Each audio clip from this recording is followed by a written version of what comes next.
తెలంగాణ జాగృతికి మేమందరం ఈరోజు రాజీనామా చేస్తూ ఉన్నాను. ముఖ్యంగా నా విషయానికి వస్తే, నా పేరు పసుల చరణ్. నేను గతంలో మలిత శోద్యంలో టీఆర్ఎస్వి రాష్ట్ర ప్రధాన కార్యదర్శిగా పనిచేసినాను. మరి కరీంనగర్లో కొత్తగా సంస్థ ప్రారంభించినప్పుడు అక్కగారు సంప్రదించితే నేను అప్పుడు తెలంగాణ జాగృతి సంస్థలో విద్యార్థి విభాగం కరీంనగర్ జిల్లా అధ్యక్షులు పనిచేస్తున్నాను. మరి ముఖ్యంగా అప్పటి నుంచి కొనసాగుతూ దాదాపు 15 సంవత్సరాలు అక్కగారితో ట్రావెల్ చేసుకుంటూ వస్తాను. కేవలం కేసీఆర్ గారు కూతురు అనే ఒక దాంతోనే మేము ఈ రోజు వరకు పనిచేస్తూ వస్తున్నాము.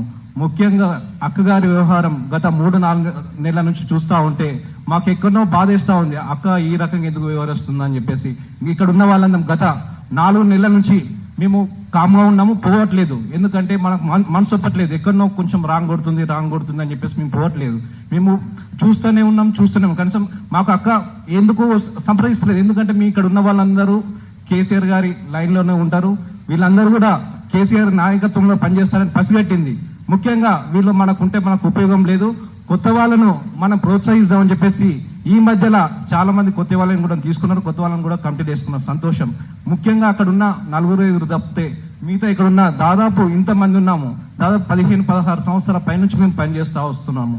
ముఖ్యంగా ఈ వ్యవధి కాలంలో మీరు ఏం ఉద్యమం చేశారు? ప్రభుత్వానికి వ్యతిరేకంగా రైతులు ఇంతగానో కష్టపడతా ఉన్నారు. మీరు ఏం ధర్నా చేశారు? ఏం కూడా చేయలేదు. కేవలం డైవర్షన్ కోసం, ఏదో ఒక సెన్సేషన్ కోసం, పార్టీకి అలర్ట్ కోసం ఏదో ఒకటి చేస్తూనే ఉన్నారు. మీ వాక్యాలు నిజంగా ఈరోజు చాలా బాధేస్తా ఉన్నాయి. మీతో ఇన్ని రోజులు ట్రావెల్ చేసి ఈ రకంగా మాట్లాడేస్తా అనుకోలేదు. మీ వ్యవహారం తీరు చాలా బాధాకరం. మేము ఈ రోజు నుంచి మీకు మీ సంస్థకి రాజీనామా తెలియజేస్తున్నాము. మాకు ఈ అవకాశం ఇచ్చిన అందరికీ, మీడియా మిత్రులకి, అదేవిధంగా మేము అందరం కేసీఆర్ గారి బాటలో నడవడానికి నిర్ణయించుకున్నాం.